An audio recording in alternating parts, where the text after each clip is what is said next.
Hello everyone, good evening and welcome again in my YouTube channel.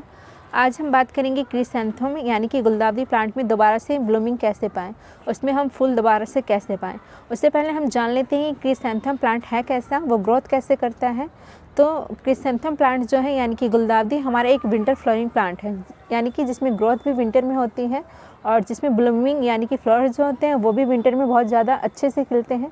इस plant की सबसे खासियत बात यह है कि इसकी जो फ्लावर्स हैं यानी कि जो इसमें ब्लूम्स होते हैं इस तरीके से, वो लगभग 1 से 1.5 महीने तक इसी तरीके से बने रहते हैं अगर आप इनकी थोड़ी सी केयर करें। जैसे कि फ्लावर खिलने के बाद इनको आप पूरी धूप में ना रखें तो ये इसी तरीके से 1.5-2 महीने तक बने रहते हैं।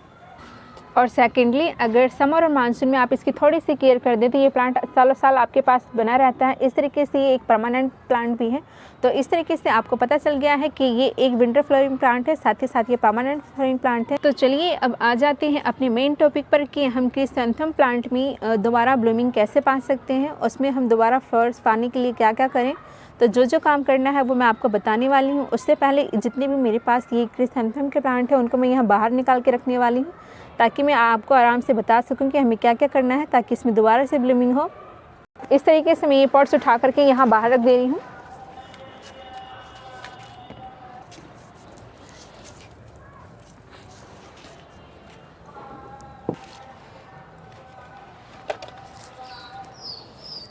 इस तरीके से देखिए, ये है मेरे पास गुलदावरी के प्लांट। मेरे पास इसके 4 से 5 कलर हैं। ये देखिए, ये है इसका मरून कलर, और इधर देखिए ये है पिंक कलर, और ये जो था ये भी लाइट पिंक था, बट ये जो इसका मिनीएचर होता है यानी कि छोटे छोटे फ्लावर आते हैं वो है। देखिए इसके फ्लावर्स सूख चुके हैं। और इधर इसकी ये देखिए वाइट कलर है। मेरे पास वाइट के 3 प्लांट हैं। तो इस तरीके से मतलब कि ये मेरा क्रिसैंथेमम का कलेक्शन है। तो चलिए अब बात करते हैं कि जो हमें इसमें दोबारा ब्लूमिंग पाने के लिए क्या क्या करना है। फर्स्ट काम आपको जो करना है वो ये करना है, फ्लावर्स की डेड हेडिंग करनी है, यानी कि इनको कट करना है। कट करते टाइम आपको ये ध्यान रखना है, अगर देखिए आप इनको सिर्फ फ्लावर्स को ही ऐसे कट कर देंगे तो क्या होता है, यहाँ से कोई ग्रोथ नहीं हो रही है इसमें, यानी कि ग्रोथ वहीं से होती है जहाँ से देखिए इस तरीके से लीव्स आ रही है ना, फिर उसके बाद वहाँ से न्यू ग्रोथ चालू होती है। तो इसलिए आपको कोशिश करनी है कि आप उनकी जो कटिंग करें बिल्कुल वहाँ से करें, एक लीफ छोड़ करके। तो इस तरीके से मैंने एक लीफ छोड़ करके कट करा है, तो यहाँ से इसकी नई शूट्स निकलेगी। इसके साथ ही इस साथ आपको ये ध्यान रखना है कि जैसे कि यहाँ से मुझे कट करना है, देखिए यहाँ से साइड में बड बन रही है, तो आपको कोशिश करना है कि अगर साइड में बड बन रही है इस तरीके से, तो आप सिर्फ ऊपर का फ्लावर कट करके ऐसे हटा दें। तो आपको सिर्फ इतना ध्यान रखना है कि अगर ऊपर बड्स बनी हुई है तो फ्लावर को सिर्फ कट कर दें ऊपर से। अगर फ्लावर साथ में नहीं है तो इसकी आपको नीचे से कट करना है जहाँ पे ग्रोथ आ सके इसमें नहीं हो। देखिए इस तरीके से यहाँ पे साइड में कोई भी बड नहीं है, तो मैंने देखिए एक लीफ के नीचे कट करा है ताकि यहाँ से इसमें नई ग्रोथ आ सके। देखिए यहाँ पे नीचे बड्स भी बनी है। तो इस तरीके से आपको सारे फ्लावर्स को कट कर देना है। यहाँ पे भी देखिए मैं सारे फ्लावर्स को कट करूँगी, बाकी मैंने इसके सारे फ्लावर्स कट कर दिए हैं और जितनी भी इस पर बड्स आ रही थी इस तरीके से उनको छोड़ दिया है। तो इस तरीके से आपको जो डेड फ्लावर्स हैं यानी कि सूखे फ्लावर्स हैं उनको कट कर देना है। सेकंड काम आपको जो करना है वो ये करना है, अपने सारे के सारे प्लांट्स जो क्रिसैंथेमम के हैं उनको चेक करना है कि उन पे इंसेक्ट का अटैक तो नहीं है, यानी कि छोटे छोटे कीड़ों का। जो हमारे क्रिसैंथेमम होते हैं उन पे ब्लैक कलर के छोटे छोटे कीड़ों का अटैक होता है जिन्हें हम एफिड्स कहते हैं। वो हमारी ज़्यादातर जो हमारी फ्लावर बड्स होती हैं उन पे अटैक करते हैं, या फिर जो हमारे फ्लावर्स खिल जाते हैं उन पे अटैक करते हैं ऊपर, यानी या फिर वो हमारी जो स्टैम्प होती है ना इस तरीके से स्टैम्प पे ही पूरी तरीके से चिपके होते हैं, तो वहाँ पे अटैक करते हैं। अगर हम उनका ध्यान ना दें तो वो पूरी तरीके से बड को खा जाते हैं, या फिर जो फ्लावर ओपन हो चुके होते हैं उसी में बने रहते हैं, उनका रस चूसते रहते हैं, जिससे कि जो फ्लावर होते हैं ना उनका कलर धीरे धीरे फेड होने लगता है। इस तरीके से आपको ज़रूर चेक करना है कि किसी प्लांट पे इंसेक्ट का अटैक है कि नहीं है। अभी तो फिलहाल मेरी किसी प्लांट पे इंसेक्ट का अटैक नहीं है, जैसे कि आप देख सकते हैं कि सारे के सारे प्लांट्स वैसे हैं, किसी भी प्लांट पे इंसेक्ट का अटैक नहीं। कुछ दिनों पहले एक प्लांट पे था तो मैंने उस पर स्प्रे कर दिया था। तो इस तरीके से मैंने सारे प्लांट्स चेक कर लिए। देखिए इस प्लांट की मैंने मल्चिंग कर रखी थी, यानी कि इसकी सॉइल को मैंने कवर कर रखा था सूखी लीफ से। तो मुझे इस पर देखिए छोटे छोटे से ब्लैक कलर के इंसेक्ट, ये देखिए इस तरीके से कुछ, तो उन्हीं ब्लैक कलर के इंसेक्ट को एफिड्स कहते हैं। आई थिंक ये मेरे नेल के पास आपको नज़र आ रहा हो, ये देखिए ये है ब्लैक कलर का इंसेक्ट। तो इसको आपको चेक करना है, देखिए नीचे भी है एक यहाँ पे, तो इसको चेक करना है। और उसके बाद क्या करना है, अगर देखिए वो बहुत ज़्यादा अटैक हो इंसेक्ट का तो आप क्या कर सकते हैं, जैसे कि मान लीजिए इस लीफ पे अटैक है तो या तो इस लीफ को ही कट करके आप दूर कर दीजिए, और मान लीजिए किसी स्टेम या बड पे है तो उस बड को ही पूरी तरीके से सेपरेट कर दीजिए। मान लीजिए इस बड पे इंसेक्ट का अटैक है तो इस बड को कट कर दीजिए, या फिर इस स्टेम पे अटैक है, तो इस स्टेम को ही पूरी तरीके से कट कर दीजिए और दूर फेंक दीजिए। मान लीजिए अगर आपका प्लांट इस तरीके से बहुत छोटा है, जैसे ये प्लांट बहुत छोटा है, अगर आपका प्लांट बहुत छोटा है और आप किसी स्टेम को या बड को कट नहीं करना चाहते, तो उस कंडीशन में आप क्या कर सकते हैं? उस कंडीशन में सिर्फ आपके पास एक ही सॉल्यूशन बचता है, वो है स्प्रे करना। अगर आप प्लांट के स्टेम को, बड्स को कट नहीं करना चाहते, तो आपको जो करना है वो करना है स्प्रे कर सकते हैं। वो स्प्रे आपको कौन सा करना है मैं आपको चलिए बताती हूँ। आपके प्लांट पे बहुत कम इंसेक्ट का अटैक है, तो आप नॉर्मल वाटर का स्प्रे कर सकते हैं। तो इस तरीके से नॉर्मल वाटर का स्प्रे तब करना है जब इंसेक्ट का अटैक बहुत कम हो। देखिए इस तरीके से आप इसको लेटा लें और इस तरीके से स्प्रे कर सकते हैं। बट अगर आपके प्लांट पर इंसेक्ट का अटैक बहुत ज़्यादा हो तो वो नॉर्मल वाटर से नहीं जाएगा। उस कंडीशन में आपको क्या करना है मैं बताती हूँ। देखिए इस तरीके से आप नॉर्मल पानी ले लीजिए और आपके घर में जो भी कोई लिक्विड सोप हो, जैसे कि हमारे ये डिश वॉश हो गया या हैंड वॉश हो गया, कोई सा भी ले सकते हैं आप। अपने नॉर्मल वाटर पानी में, जैसे कि पानी है लगभग 2 लीटर के आसपास, तो इसमें आप 4 से 5 जो लिक्विड सोप है ना उसकी ड्रॉप डाल सकते हैं इस तरीके से। देखिए उसके बाद अगर आपके पास नीम ऑयल है तो आप नीम ऑयल भी डाल सकते हैं 5 से 10 ml।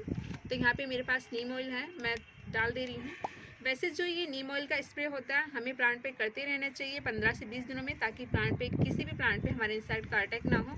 तो इस तरीके से देखिए मैंने इसमें डाल दिया है 5 ml नीम ऑयल, और इस तरीके से आपको इसके बाद मिक्स कर लेना है इस वाटर को। देखिए अच्छे से कर लिया है, तो ये हमारा बन गया है नीम ऑयल और लिक्विड वॉश जो था उसका स्प्रे। तो इसके बाद आपकी प्लांट पे जितने भी इंसेक्ट का अटैक हो ना, चाहे बहुत ज़्यादा हो, आपको स्प्रे कर देना इस तरीके से। देखिए अच्छे से स्प्रे कर देना है। तो मेरे किसी प्लांट पे वैसे तो इंसेक्ट का अटैक है नहीं, फिर भी मैं स्प्रे करके आपको बता रही हूँ। इस तरीके से आपको स्प्रे कर देना है। और अगर आपकी जो फ्लोर है उन पे भी इंसेक्ट का अटैक है तो इस पर भी स्प्रे कर दीजिए, बट मेरे पे नहीं है तो इसलिए मैं नहीं कर रही हूँ, क्योंकि स्प्रे करने से जो हमारे फ्लावर्स होते हैं ना वो ख़राब हो जाते हैं, वो ज़्यादा दिनों तक नहीं खिले रहते हैं। फोर्थ काम हमें जो करना है वो करना है गुड़ाई का। गुड़ाई करते टाइम भी हमें कुछ बातों का ध्यान रखना होता है। गुड़ाई हमें इस तरीके से करनी होती है, जो ये बीच की मेन स्टेम होती है ना उससे थोड़े दूर हमें गुड़ाई करनी होती है। क्योंकि देखिए कई बार क्या होता है, जो हमारा ये टूल है, इस टूल से अगर हमारी मेन स्टेम टच हो जाती है या फिर इसकी रूट्स, मान लीजिए मैंने यहाँ गुड़ाई कर दी है, वो मेन रूट्स अगर कट हो जाती है तो इस तरीके से वो प्लांट हमारा डैमेज हो जाता है। कई बार तो वो रीग्रो करता है, बट कई कंडीशन में प्लांट की अगर जो मेन रूट होती है कट जाती है तो वो ग्रोथ नहीं कर पाता। तो इसलिए आप कोशिश करिए, देखिए इस तरीके से, जैसे कि ये बाउंड्री है किनारे किनारे, तो किनारे किनारे से ही गुड़ाई करनी है, बीच में गुड़ाई मत करिएगा और आराम से गुड़ाई करिएगा। जिससे भी गुड़ाई करें, अगर किनारे किनारे की रूट्स कट रही हैं इस तरीके से तो कोई बात नहीं, वो रूट्स कट जाती हैं थोड़ी बहुत तो दोबारा से रीग्रो कर जाती हैं। तो इस तरीके से आपको किनारे किनारे से गुड़ाई करनी है। गुड़ाई करने के काफ़ी सारे फ़ायदे होते हैं। एक तो जो हमारी सॉइल होती है वो सॉफ्ट बन जाती है, देखिए इस तरीके से। दूसरा ये होता है कि जो हमारा प्लांट है ना और ये सॉइल, इसमें एयर सर्कुलेशन बना रहता है, यानी कि प्लांट जो है ना उसकी रूट्स को भी एयर चाहिए होती है, तो गुड़ाई करने से उसकी रूट्स को एयर मिलती रहती है। तो फोर्थ काम आपको जो करना है वो करना है गुड़ाई का। तो इस तरीके से मैं सारे प्लांट्स में गुड़ाई कर दे रही हूँ। ये देखिए